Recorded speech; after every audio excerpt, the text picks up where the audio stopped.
A new member has joined the League of World of Tanks nations. Swedish vehicles will soon join the game. Their specifications haven't been finalized yet, so we still don't know the precise armor thickness or speed. But the most important thing is already clear: their character. Let's take a look at them.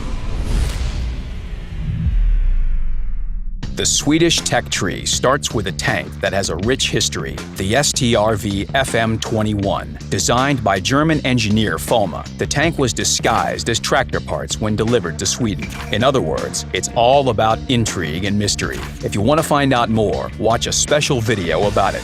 In our game, the STRV FM21 is a classic Tier 1 light tank. The only peculiar thing about it is its size. Large dimensions are compensated for by its hit points, but there's no need to go into detail, as you won't play the tank for very long. The first vehicle is followed by the STRV M38 and STRV M40L. These are decent tanks for their tier, without any visible drawbacks or outstanding strengths. Good, sturdy combat vehicles, and they already reveal some features of Swedish tanks: light armor, small dimensions, and excellent elevation and depression angles.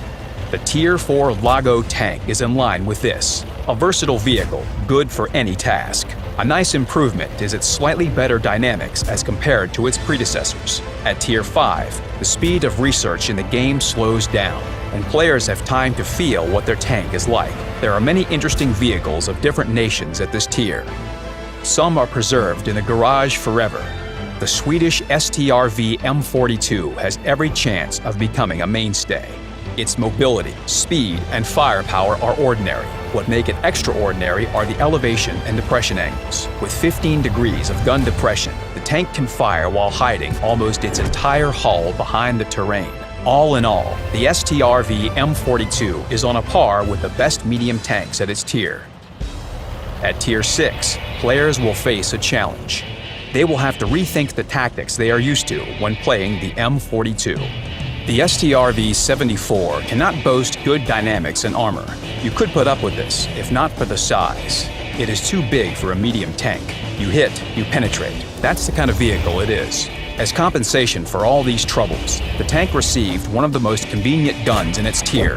The gun features top-notch penetration capability and accuracy.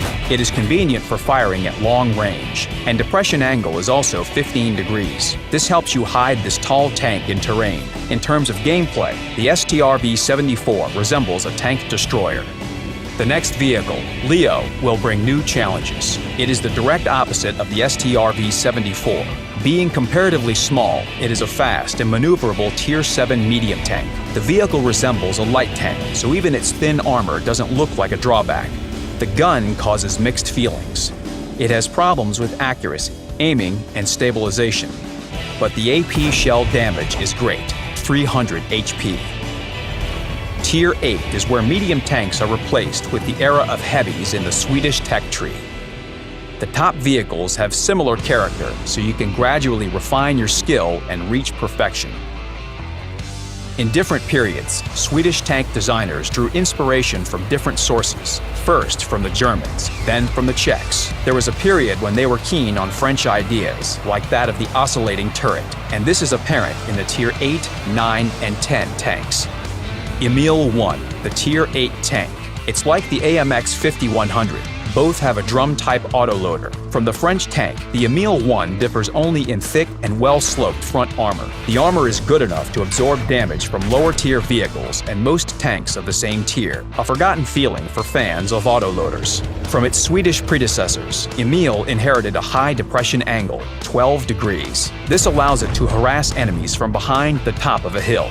The AMX is faster, both in how it moves and maneuvers, and in how it fires and reloads. The French tank has higher potential damage per drum, coupled with higher penetration capability.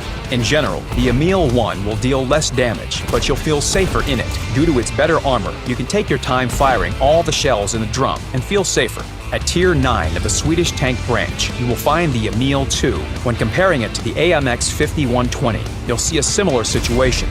The Scandinavian tank is ahead in terms of armor, elevation, and depression angles and size. It's a little smaller. The AMX has better armor penetration and dynamics. Meet the Tier 10 Kranvagn heavy tank. It has inherited all the strengths and weaknesses of the Emil vehicles. The tank features thin side armor and a tight layout, so its modules can be easily damaged. The gun's penetration capability is not very high. There must be something to compensate for drawbacks like this. The Kranvagen's key strength is a combination of a well-armored turret and superb gun depression angles. And this determines your playstyle. Hide your hull and empty the drum. Your armor is good enough to do this without too much haste. If necessary, you can always change position. The vehicle has sufficient mobility to do so. In general, Swedish tanks have several common traits. For example, most of them feature thin armor and small dimensions, but the key feature for the branch is the superb gun depression angles. If you like to make use of the terrain, this is probably the branch for you. That's all for now. Good luck on the battlefield.